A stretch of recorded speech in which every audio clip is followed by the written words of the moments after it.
भारत और रूस के बीच तेल व्यापार में कुछ ऐसा हुआ है कि चीन की खुशी का ठिकाना नहीं है। दरअसल जब से यूक्रेन के साथ रूस की जंग शुरू हुई, तब से अमेरिका समेत कई पश्चिमी देशों ने रूस पर बैन लगा दिए, जिससे उसका व्यापार उन देशों से कम हुआ। इस बीच रूस से दोस्ती का फायदा भारत को मिला। भारत ने रूस से कच्चे तेल की खरीद बढ़ा दी, लेकिन रूस पर लगे प्रतिबंधों की वजह से डॉलर और यूरो में पेमेंट करने में परेशानी हो रही है। खबरें आई कि भारत ने इस बीच तेल की कुछ मात्रा के लिए रूस को संयुक्त अरब अमीरात की मुद्रा दिरहम में भी भुगतान किया है। इसके अलावा भारत रूस के बीच रुपए में भुगतान करने के बारे में भी कुछ मीटिंग हुई, लेकिन उस पर कुछ तय नहीं हो सका।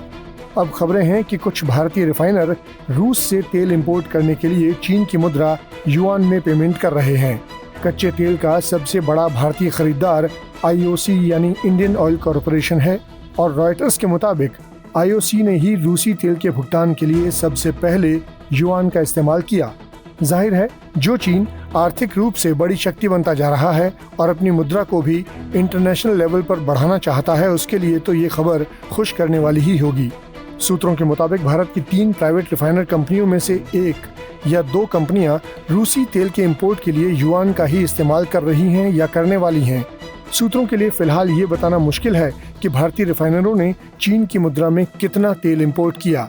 हालांकि इंडियन ऑयल ने कच्चे तेल के कई कार्गो के लिए युआन में भुगतान किया है। चीन के मुखपत्र ग्लोबल टाइम्स की रिपोर्ट में भी भारत के इस कदम की तारीफ हो रही है। चीन के बैंक भी रूसी तेल के पेमेंट के लिए युआन के इस्तेमाल को बढ़ावा दे रहे हैं।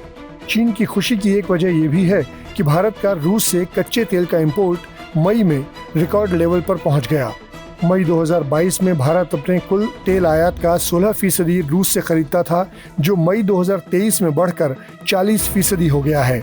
इसका मतलब ये हुआ कि जितना भारत का रूस से तेल आयात बढ़ता जाएगा, उतना ही चीन को भी अपनी मुद्रा में पेमेंट करवाने का फायदा मिलता जाएगा। इस वीडियो पर आपका रिएक्शन कमेंट सेक्शन में दीजिए और देश और दुनिया की खबरों के लिए सब्सक्राइब करें आज तक।